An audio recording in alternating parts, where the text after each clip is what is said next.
You want the exact amount, you get the exact amount. When I was 13 or 14, I decided I wanted a PS3. My dad refused to buy me one, but my uncle made me an offer I couldn't refuse. He said that if I worked at his sweets shop for the 2 months of summer break, he would buy me a PS3 and some games in lieu of payment. For a teenager with no commitments, this seemed fantastic. My uncle sold a kind of specialty snack known as a mini samosa in his shop. They are like samosas, but smaller, about 3.5 to 4 centimeters in size, about 1/2286th of a football field for my American friends. They were sold by weight, in sealed packs of 250 gms and 500 gms, as these were the most common amounts people bought. Making those packages turned out to be my job. You see, sometime between now and when Uncle started his business, he realized that the 50 gms was roughly the weight of 28 mini samosas, and thus 56 were 500 gms. So, instead of weighing each packet, I was told to just pack by counting individual items,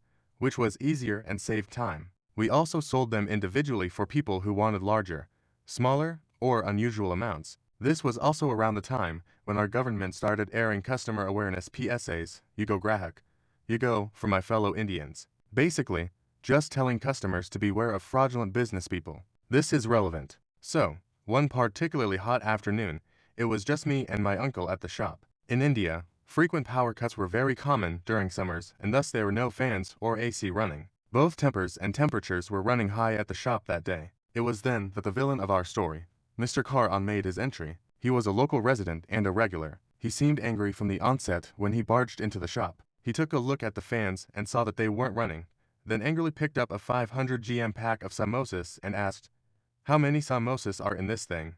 That's 500 gms. I said how many, not how much. Mr. Caron literally screamed, again, "How many in this?" 56. I replied immediately, since, you know, I packed them. How can you be so sure? You didn't even count. You're trying to cheat me. Mr. Caron was now in full-scale Karen mode. I demand you pack me 500 gms of those individual ones, and don't you dare cheat me again. I looked over at my uncle, wet with sweat, fanning himself with yesterday's newspaper. He slowly nodded. I beamed a huge smile. Sure, sir. Whatever you want. So I took a bag, picked up some samosas, and started putting them on the balance. I kept counting samosas as I put them in until they were a little over 500 gms. Then I removed the last samosa and the weight fell below 500. Now, keeping eye contact with Mr. Caron, I crushed the samosa and started putting its powdery remains in the bag until it was exactly 500 gms. But wait, there's more. Mr. Caron apparently didn't seem to mind powdered samosa, but instead asked smugly, "So how many samosas now?" 48, I claimed triumphantly. You see, sometime in the past, my uncle's old chef retired and the new chef made samosas with a little bit more filling in them. They looked the same size on the outside and only weighed a couple grams more each, and since he made them in bulk and also sold them to other shops in the area, the price wasn't too much of an issue. So my uncle let it slide. But those couple grams added up on mass orders, and that is what Mr. Caron found out the hard way. He looked sheepishly at the pre-packed samosas and then at his own package and asked if he could buy the former instead. "No, my nephew made a package specially for you, at your own request. So that is what you have to buy."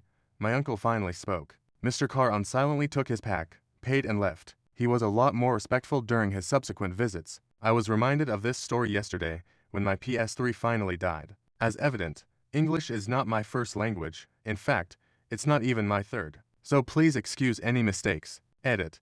Here's a printable mini samosa recipe for anyone who wants to make them. Edit to the edit.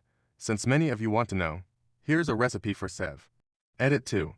Thank you for all the nice comments and awards. I'm upvoting each one and replying to all I can. I wish you all a very happy Diwali. May your happiness levels be as high as my electricity bill this month. Edit 3.